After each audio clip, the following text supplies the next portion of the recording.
Have you ever had one of those days where you're the only human in your xenobiology class and everyone keeps staring at you like you're about to spontaneously combust? No? Well, welcome to my life at Galactic University, where being from Earth apparently makes me the space equivalent of a horror movie monster. My name's Jack Murphy, and I'm what the galaxy likes to call a Deathworlder. Sounds cool, right? Like I should be wearing a leather jacket and riding a motorcycle made of skulls. Reality check, I'm just a guy from Cleveland who happened to test well enough to get a scholarship to the most prestigious university in the known universe. Go figure. Today started like any other day in Professor Nexus 7's advanced xenobiology class. I walked in, and 3 crystalline beings near the door immediately vibrated in distress. The floating gas cloud in the corner condensed slightly, which I've learned is their version of a nervous sweat. And my lab partner, a graceful tree-like creature named Lilith, extended her protective membrane just a little bit wider. "Good morning to you too, everyone," I muttered, dropping into my reinforced seat. They had to special order it after the first one collapsed under Earth normal gravity. Cost more than a luxury hover car, apparently. Your tax credits at work, folks. Professor Nexus 7 glided into the classroom, their metallic form catching the light from our binary star system. "Class, today marks the beginning of our individual presentations on native wildlife from your home ecosystems. Remember, the goal is to help us understand the fascinating diversity of life across our galaxy." I couldn't help but grin. I'd been waiting for this moment all semester. See, when you're the only student from a Class 12 Deathworld in the entire university, you learn to take your entertainment where you can get it. And nothing, absolutely nothing, is more entertaining than watching your classmates react to Earth's fascinating diversity of life. The first presenter was Glix, a gelatinous cube who spoke in perfectly modulated tones about the peaceful floating spores of their homeworld. The spores apparently communicate through gentle color changes and spend their entire lives drifting on solar winds. How nice for them. Next up was Vexene, a being made of living crystal, who projected a hologram of their world's dominant species, something that looked like a cross between a butterfly and a snowflake, so delicate it could only survive in perfect atmospheric conditions. The class cooed in appreciation. As each student presented, I kept adding to my mental list of species that would last approximately 3 seconds on Earth. The rainbow moss that dissolves in anything stronger than a light mist. The floating psychic jellyfish that need perfectly balanced atmospheric pressure? Super dead. The sentient clouds that can only exist in temperatures between 20 and 22 degrees Celsius? Dead with a side of dead. Finally, Professor Nexus 7 turned their optical sensors toward me. "Jack Murphy, you're our final presenter today. Please share with us the wildlife from your home planet." I stood up, and my chair made its usual protests. The entire class shifted nervously, probably expecting me to rip off my outer layer and reveal the monster they all secretly thought I was. Instead, I smiled and pulled up my holoscreen. "Thanks, Professor. I thought I'd start with something cute and harmless. You know, ease into it." I pulled up an image of a honey badger. This little guy is what we call a honey badger. Don't let the adorable face fool you. It's basically a walking tank with an attitude problem. The first gasp rippled through the classroom. Lilith's leaves started trembling. And me? I was having the time of my life. Because if they thought a honey badger was scary, wait until they heard about geese. Sometimes being a Deathworlder has its perks. Today was definitely going to be one of those days. "Now, you might be wondering what's so special about this creature," I continued, zooming in on the honey badger's face. "Well, for starters, it regularly picks fights with lions." The hologram flickered as Glix's gelatinous form quivered so hard it disrupted the projection field. Clarification required. Lions are the apex predators of your world, correct? The ones you showed in your cultural exchange video. That's right, I grinned. The honey badger is about the size of your study desk, and it looks at a lion, a predator 4 times its size with razor-sharp claws and teeth, and thinks, "Yeah, I can take that guy." Professor Nexus 7's cooling fans whirred audibly. Surely this is an aberration, a genetic anomaly. "Oh no, Professor. This is completely normal behavior. In fact, I flicked to the next slide. Honey badgers regularly raid beehives for food. You know those swarms of stinging insects I mentioned in my Earth hazards safety briefing last month? 3 students near the back immediately engaged their protective shields. I couldn't blame them, they'd been particularly traumatized by my explanation of bees. To be fair, I probably shouldn't have mentioned that humans deliberately keep them in boxes to steal their food. But wait, Lilith's branches rustled anxiously. The chemical defense mechanism you described. The venom. Doesn't bother them much, I shrugged. Their skin is too thick. They just power through it. Sometimes they'll get stung hundreds of times and just walk it off. They've even been known to fall asleep in the middle of raiding a hive. The class stared at me in horror. I decided this was the perfect moment to drop my bombshell. And this, my friends, is what we humans consider a small, relatively harmless animal. Now, let me tell you about Canadian geese. What followed was 15 minutes of increasingly distressed alien noises as I described various cute earth animals. The capybara that casually hangs out with caimans. The platypus, which I'm pretty sure half the class thought I was making up. By the time I got to explaining how penguins survive in Antarctica, Professor Nexus 7 had to call for a brief recess to allow several students to recover their composure. Mr. Murphy, they said, as the last traumatized student floated out, while your presentation is informative, perhaps we should focus on less extreme examples. Less extreme? But Professor, I haven't even gotten to the really interesting stuff yet. Did you know we have a bird that headbutts trees for food? Or that squirrels can survive falls from any height? Oh, and don't even get me started on tardigrades. Tardigrades, a small voice squeaked from the back of the room. It was Zorp, my best friend at the university. Imagine a purple blob with eyes and an unhealthy fascination with dangerous things. What's a tardigrade? I pulled up an image of the microscopic creature. This little guy can survive in the vacuum of space, extreme radiation, temperatures from near absolute zero to well above boiling, and can go without food or water for 30 years. The room erupted in chaos. Professor Nexus 7's chassis actually sparked. Lilith's leaves all folded up at once, and at least 2 crystalline beings rang in distress so loudly they cracked the viewing screen. And the best part, I added, raising my voice above the commotion, we consider these completely ordinary. They're everywhere on Earth. In fact, there are probably some on me right now. That did it.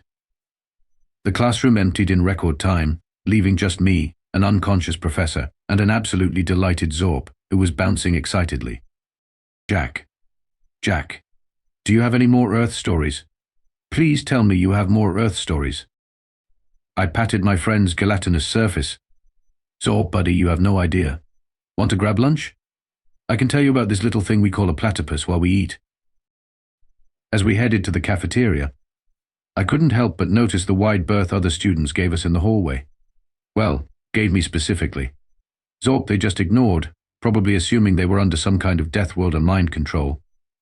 Just another day at Galactic U. And it wasn't even lunchtime yet. The cafeteria at Galactic U is a marvel of xenological engineering. 17 different atmospheric bubbles, 22 gravity settings, and temperature zones ranging from liquid nitrogen to literal plasma. And then there's my section standard Earth normal, table for 1.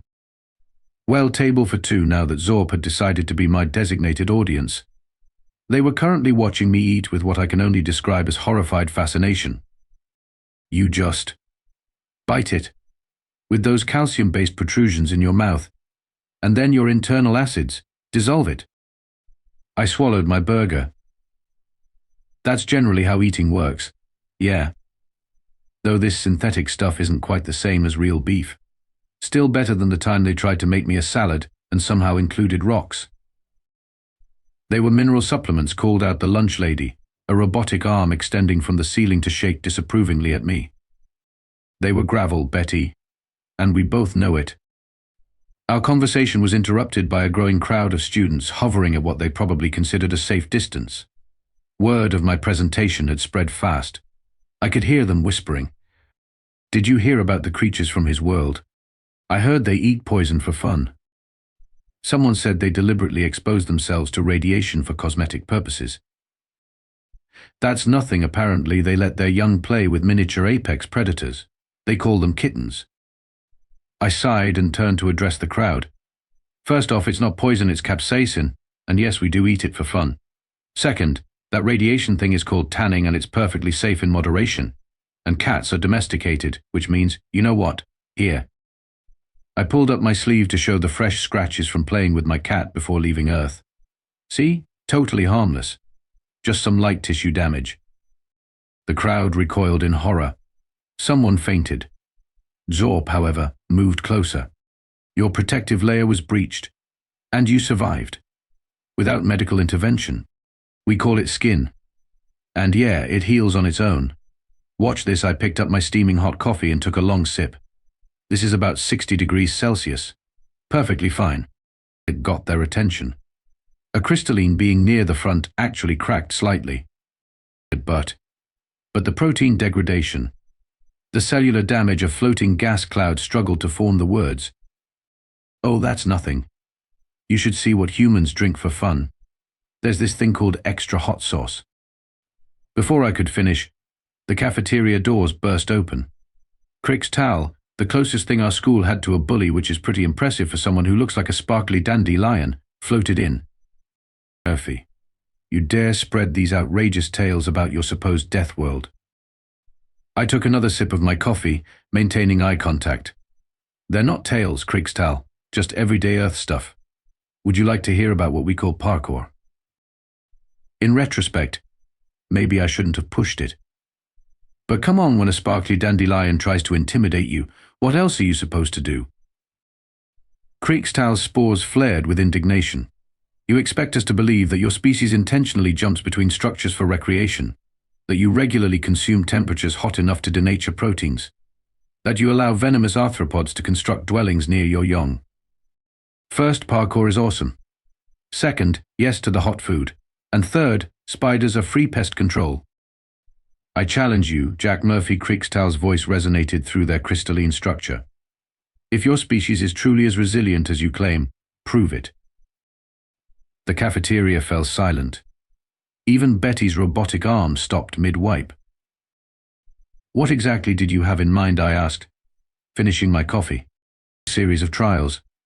If you succeed, I will personally petition the Galactic Council to reassess Earth's classification. No more Class 12 Deathworld status. You'll be upgraded to Class 5, with all the privileges that entails. Now that got my attention. Class 5 status would mean Earth could finally participate in interstellar trade properly, instead of being treated like a quarantine zone. And if I fail? Crick's towel's spores arranged themselves into what passed for a smirk. You publicly admit that humans are nothing special. Just space opossums who got lucky with tool use. Hey now, I protested. Opossums are actually pretty impressive. They're immune to most snake venom and can eat basically anything without getting sick. The crowd stared at me. Not helping my case, am I? Fine, Crick's towel. You're on. Name your trials. Zorp tugged at my sleeve. Jack, are you sure? The last time someone challenged Crick's towel, they ended up transferring to a community college on the outer rim. Relax. Buddy, I patted their gelatinous surface. What's the worst that could happen? The trials will test the limits of your species' supposed abilities, Crick's towel announced. Strength, endurance, temperature resistance, and toxin processing. You have one planetary rotation to prepare. I stood up, gathering my tray. Why wait? I've got a free period now. Let's do this. The cafeteria erupted in excited chatter. Someone started taking bets. I'm pretty sure I saw Professor Nexus 7 discreetly placing a wager through their teaching assistant. Very well, Crick's towel's spores aligned into a formal pattern. Meet me at the physics lab in 1 hour. And Murphy, don't forget to update your medical insurance. As they floated away, Zorp vibrated anxiously. Jack, nobody's ever beaten Crick's towel's challenges. They designed them to be impossible. I grinned. Impossible by whose standards? Remember, Zorp, I'm from a world where everything is constantly trying to kill us. We call that Australia. Time to show them what a Deathworlder could really do. The physics lab looked like a cross between a torture chamber and a game show set. Crick's towel had assembled quite the audience, pretty much everyone from Xenobiology class, plus a few dozen other students drawn by the promise of watching a Deathworlder either triumph or humiliate themselves. First trial, Crick's towel announced, the gravity wall. The wall in question was a vertical climbing surface with variable gravity settings, usually used for studying particle behavior, but today it would be studying human behavior. 10 meters, 3 times standard gravity, no equipment. I took off my jacket. That's it. It Kriegsthal's spores wavered. This is triple your world's gravity. Yeah, but it's just climbing. I used to do this for fun back home. I didn't mention that the climbing walls on Earth generally had safety equipment and weren't trying to squash me like a bug. I approached the wall, feeling the increased gravity tugging at my limbs. "Hey Betty," I called to the cafeteria robot who'd followed us. "Hold my coffee." The first few moves were rough. Turns out 3G really does make you feel like you're wearing a suit made of lead. But here's the thing about humans: we're really good at adapting. By the halfway point, I'd found my rhythm. Is he humming?" someone asked from below. "Eye of the tiger," I grunted, pulling myself up another meter. It's traditional. I reached the top in under 2 minutes. Looking down at the stunned crowd, I couldn't resist. So what's next? Next turned out to be the temperature challenge. Kriegstahl led us to the thermal testing chamber. Survived 5 minutes in 40 degrees Celsius heat. I actually laughed. Kriegstahl, we call that summer in Texas. While consuming this, they produced a vial of what looked like liquid fire. Oh, ghost pepper sauce. Nice. Where'd you get this? The next few minutes involved me happily snacking on what the aliens considered weapons-grade capsaicin, while lounging in what they thought was deadly heat. I even took a nap. The toxin processing trial was similarly anticlimactic. Turned out their idea of deadly poison was just really strong coffee. I drank 3 cups and asked for more. By the final trial, Kriegstahl was looking distinctly deflated. Physical impact resistance test, they sounded desperate now. You must withstand, they paused dramatically, a full-force collision with a training drone. I looked at the drone. It was about the size of a tennis ball. The same training drone first-year medical students use to practice their coordination.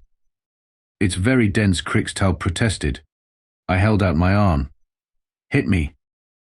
The drone bounced off my forearm with a soft thud. Again I offered. Kriegstahl's spores drooped into feet. Would it help if I told you humans do this thing called dodgeball, where we deliberately throw things at each other for fun? The entire room groaned. The reclassification ceremony was held in the Grand Auditorium. The Galactic Council representative, a being made of pure energy wearing what looked like a bureaucrat's bow tie, read from the official scroll. "In light of recent demonstrations, Earth is hereby upgraded from Class 12 to Class 5 Deathworld status. Their inhabitants are reclassified from extremely hazardous to merely considerably dangerous." I stood on stage, trying not to laugh at the merely part. Furthermore, the representative continued, "Humanity is granted full trading rights, provided they maintain a minimum safe distance of 3 meters from all Class 1 to 4 species." Zorp, who was definitely within 3 meters of me, pretended not to notice. Would the human representative like to say a few words? I stepped up to the podium, cleared my throat, and grinned. "Thanks for the upgrade. But there's something you should probably know." The audience leaned forward. "I'm actually kind of a wimp by human standards." The silence was deafening. Like seriously. Back home, I failed the fitness test for the local sports team. I can't even do one proper pull-up. And that ghost pepper sauce, my little sister uses it as salad dressing. Professor Nexus 7's cooling fans went into overdrive. The climbing thing? We have seniors who do that for morning exercise. And the temperature trial? There are humans who take ice baths for fun. In winter. Outside. In Canada. Kriegstahl's spores had gone completely pale. "Oh, and remember how impressed you all were that I drank 3 cups of your deadly poison coffee? I should mention that was decaf." The energy being's bow tie flickered anxiously. "Are you suggesting?" "I'm suggesting that maybe you should consider our classification again. Because everything I did, that was just regular, below-average human stuff. Wait until you meet someone who actually works out." The council representative hastily scribbled something on the scroll. "Earth status is hereby revised to Class 8, with a notation of approach with extreme caution and seriously, they do this for fun. As the audience processed this information, I spotted Zorp slowly expanding into their excited configuration. Jack, you have to tell me more. What's an ice bath? What's Canada? Why do humans deliberately make things spicier? What's a pull-up? Can I visit Earth? Please, please, please, please. And that's when my best friend fainted, their gelatinous form spreading into a perfect circle on the auditorium floor. Standing there, watching the mixture of terror and fascination on the faces of my alien classmates, I couldn't help but smile. Sure, being a Deathworlder had its challenges, but moments like these, totally worth it. Plus, I heard they're finally adding hot sauce to the cafeteria menu, although apparently it requires signing 3 liability waivers and wearing a hazmat suit to order. Baby steps, right?